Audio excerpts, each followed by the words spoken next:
Hello there, and welcome to Depths of Unknown. Beneath the ice sheet of Antarctica, which covers the continent to an average depth of approximately 2 kilometers and reaches thicknesses of more than 4 kilometers at its deepest points, there is water, not permafrost, not ice, liquid water in quantities sufficient to fill lakes. In some cases, lakes larger than any in the continental United States, lakes whose water has been isolated from the atmosphere and from the rest of the world's hydrological cycle for millions of years, lakes that exist in absolute darkness under crushing pressure at the base of one of the most extreme environments on the surface of the Earth, or the existence of liquid water at the base of the Antarctic ice sheet was proposed as a theoretical possibility in the 1960s and confirmed by geophysical survey in the decades that followed. And the discovery that Antarctica conceals not one such lake, but more than 400 of them, connected by a hidden network of rivers, channels, and drainage systems that move water across thousands of kilometers beneath the ice, is one of the most significant discoveries in the history of polar science. These are not merely hydrological curiosities. The lakes beneath the Antarctic ice sheet are among the most extreme and isolated environments on Earth, environments in which life, if it exists, would have been cut off from the sunlit world above for timescales measured not in decades or centuries, but in millions of years, and whose biology, if any is found, would represent the most isolated lineage of life ever discovered on this planet. They are environments whose water chemistry and geological history carry information about the climate of Earth's deep past that cannot be recovered from any other source. And they are environments whose stability, whose continued existence as liquid water beneath ice, rather than as water that flows outward and drains to the sea, is relevant to the question of how the Antarctic ice sheet will behave as the climate warms,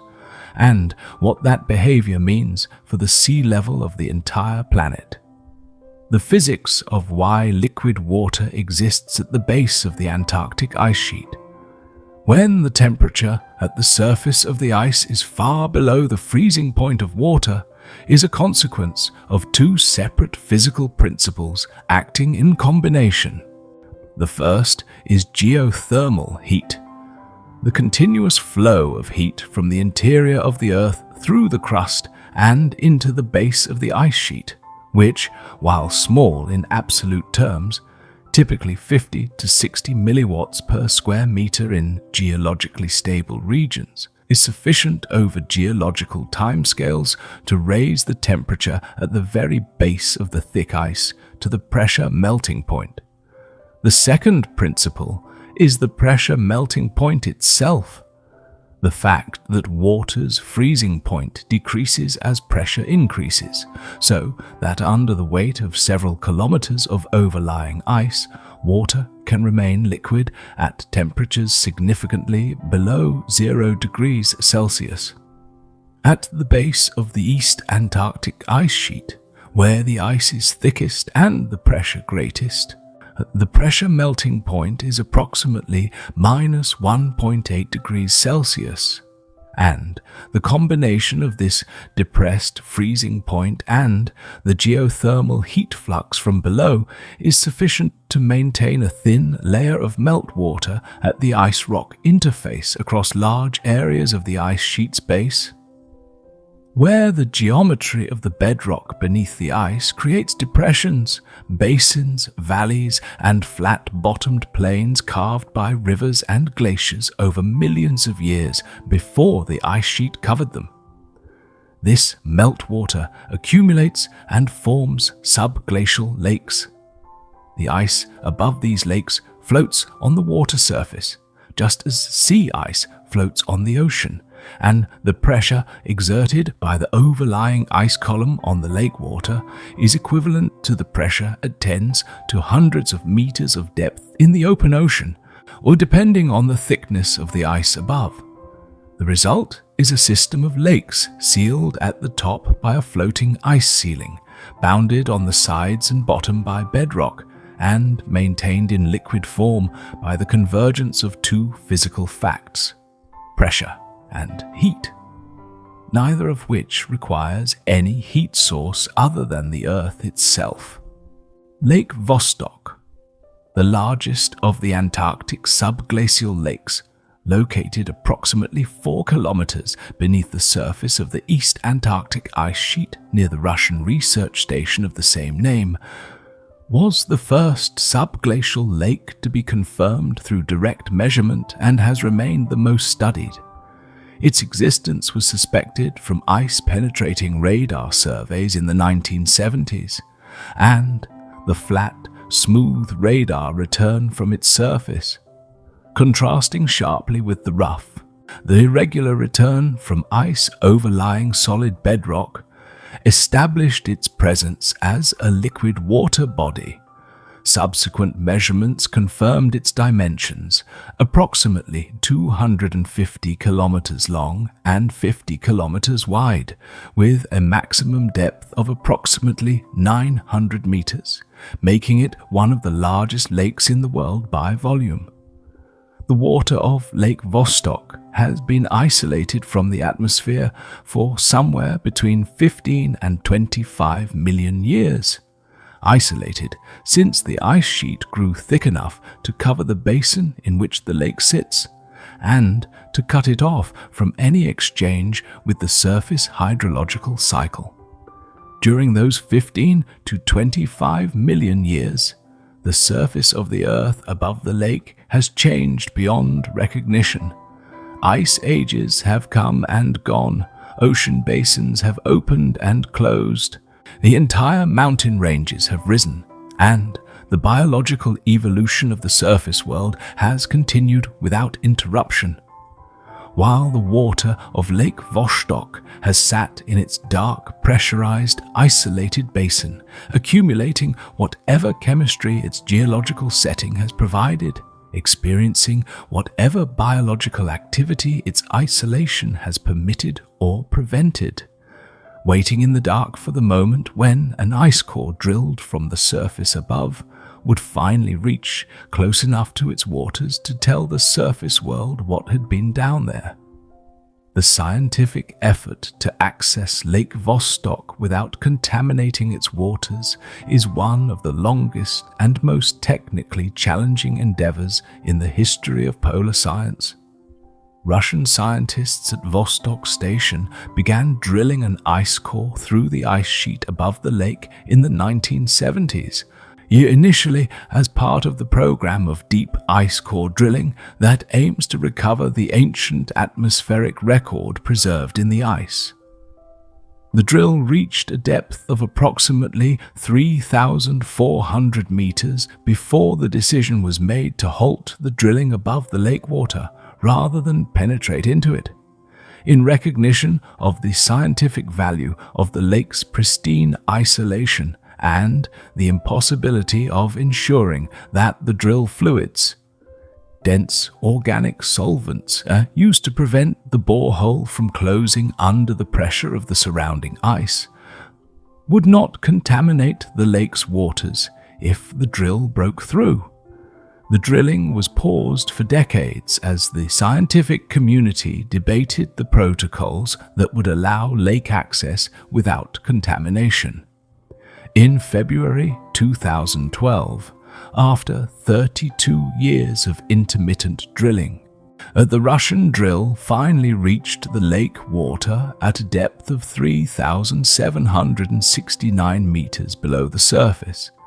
and the water that refroze in the bottom of the borehole was recovered and analyzed. The results were extraordinary and contested. Initial reports suggested the presence of novel bacterial DNA in the refrozen lake water, organisms that did not match any known species in any existing genetic database. Subsequent analysis raised questions about whether the bacterial DNA represented genuine lake organisms or contamination from the drilling operation. The scientific debate over the microbiological findings of the Vostok drilling program remains active, with the fundamental question, is there life in Lake Vostok? Not definitively resolved by the available data. The subglacial lake system of Antarctica is not limited to Vostok. The inventory of confirmed subglacial lakes, built through airborne radar surveys and satellite altimetry campaigns conducted primarily over the past 2 decades, has grown to more than 400 lakes distributed across much of the continent. Some of these are large. Lakes Ellsworth, Concordia, and Recovery are each significant bodies of water in their own right, with Recovery Lake covering an area approximately the size of Lake Erie. Many are small. What has emerged from the systematic mapping of the subglacial lake network is the recognition that these lakes are not isolated, disconnected basins. They are connected. Water moves between them through a network of subglacial rivers and drainage channels that have been mapped in outline through satellite observations of the ice surface. Since the drainage of water from one lake to another produces a measurable subsidence of the ice surface above the draining lake and a measurable uplift of the ice surface above the receiving lake, these water transfers, called subglacial floods, can transfer millions of cubic meters of water in a matter of months, and their occurrence has been documented in multiple locations across the Antarctic ice sheet by the altimetry instruments of orbiting satellites. In one documented case, the drainage of a subglacial lake beneath the Bird Glacier transferred so much water to downstream lakes and eventually to the subglacial ocean beneath the Ross ice shelf that it measurably accelerated the flow of the Bird Glacier toward the coast. The discovery of active subglacial water transport, a dynamic hydrological system beneath the ice rather than a collection of static, isolated lakes, transformed the scientific understanding of subglacial hydrology from a static picture to a dynamic one and placed the subglacial lake system at the center of the effort to understand the behavior of the Antarctic ice sheet in a warming climate. The movement of water at the base of the ice sheet has direct consequences for ice dynamics, because subglacial water acts as a lubricant between the ice and the underlying bedrock, and changes in the quantity and distribution of subglacial water affect the speed at which the ice sheet moves toward the coast and eventually flows into the ocean. The question of life in the Antarctic subglacial lakes is approached by scientists with careful attention to both the extraordinary potential significance of a positive finding and the extraordinary difficulty of obtaining unambiguous evidence. The conditions in the subglacial lakes, darkness, cold, high pressure, extreme nutrient limitation, are broadly comparable to some of the most extreme environments in which life has been found on Earth, including the deep-sea hydrothermal vent communities and the microbial communities of the deep subsurface. The energy sources potentially available to any life in the subglacial lakes include chemical energy from the reaction of water with the bedrock minerals of the lake floor,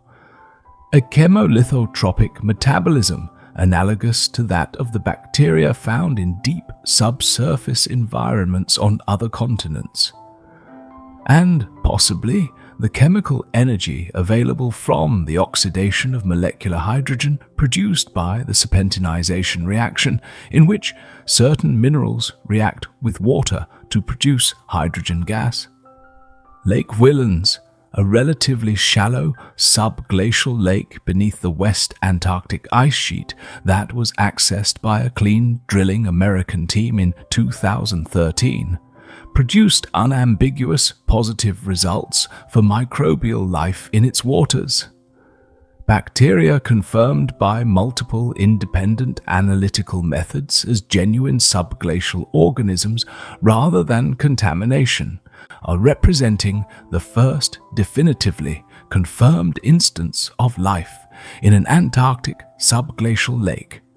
The organisms found in Lake Willans are metabolically active, chemolithotropic bacteria that derive their energy from the chemical reactions between the lake water and the minerals of the lake floor, confirming that a complete biological system, not merely dormant cells or transported contamination, exists and functions in the isolated, dark, cold, pressurized environment beneath the West Antarctic ice sheet. The implications of the confirmed existence of life in Lake Willans extend in two directions simultaneously. In one direction, they extend toward the biology of the other subglacial lakes,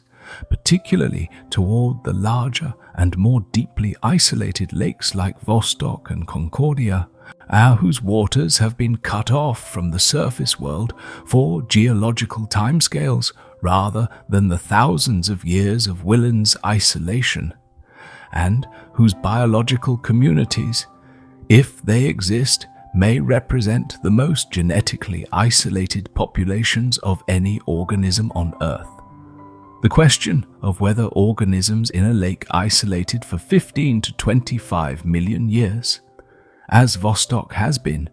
would be recognizable as relatives of any known organism, or whether the genetic divergence accumulated over such a timescale in such isolation might have produced something genuinely novel, is one that biologists approach with the awareness that no comparable test case exists anywhere in the scientific literature. No other environment on Earth has been isolated from the surface biological world for as long as the deepest of the Antarctic subglacial lakes. And the biology of that isolation, if it can be sampled and analyzed without contamination, would be unlike any comparative biology that science has yet conducted. In the other direction, the implications extend toward the question of life on other worlds, specifically toward the subsurface oceans of Europa and Enceladus, whose liquid water environments beneath their outer ice shells are physically similar in many respects to the subglacial lakes of Antarctica. If life can exist in the isolated, pressurized, dark, chemically limited environment of Lake Willans, the argument that the subsurface oceans of icy moons are too extreme to harbor biology becomes significantly harder to sustain. Antarctica's hidden lakes are, in this sense, not merely a discovery about this planet. They are a demonstration of what this planet's biology is capable of, delivered from the most inaccessible place on Earth's surface, with implications that extend to every other cold, dark, liquid water environment in the solar system. What the hidden lakes beneath the South Pole ultimately represent, considered as a system, as a collection of more than 400 bodies of liquid water distributed across an entire continent and connected by rivers that no human eye has seen, containing water that has been isolated for millions of years, and biology that has been evolving in isolation for timescales that make the entirety of human history seem brief, is a complete and functioning world that exists beneath the world we know. It is not an extreme version of a familiar environment. It is an entirely different environment, with its own hydrology, its own chemistry, its own biology, and its own geological history, all operating in the dark and the cold and the silence beneath kilometers of ice that the surface world only recently learned to see through. The Antarctic ice sheet is the closest thing the surface of this planet has to a world hidden within it. And what it hides is not empty. It is full. It is connected. It is, in at least some of its waters, alive. The ice above is not a lid that seals a static, contained space. It is a dynamic participant in the system below it, floating on the lake water, exchanging material with it through freezing and melting at the ice-water interface, transmitting the pressure of the ice column down into the water, and responding to changes in the subglacial water system by accelerating or decelerating or changing the direction of its slow flow toward the coast. The lakes and the ice sheet are a single coupled system, and understanding one requires understanding the other. What happens in the subglacial hydrological network affects the speed of the ice above it, and the speed of the ice above determines how quickly Antarctic ice reaches the ocean, and how quickly Antarctic ice reaches the ocean determines how much sea level rises. The hidden lakes beneath the South Pole are not remote scientific curiosities. They are part of the machinery of the planet's climate system, connected to the surface world through the ice that covers them and through the ocean that receives the melt from that ice. The full extent of what they contain, the complete inventory of their biology, the complete record of their chemistry, the complete history of their millions of years of isolation, has barely been begun. And what has already been found has already changed the understanding of what this planet is capable of hiding from itself.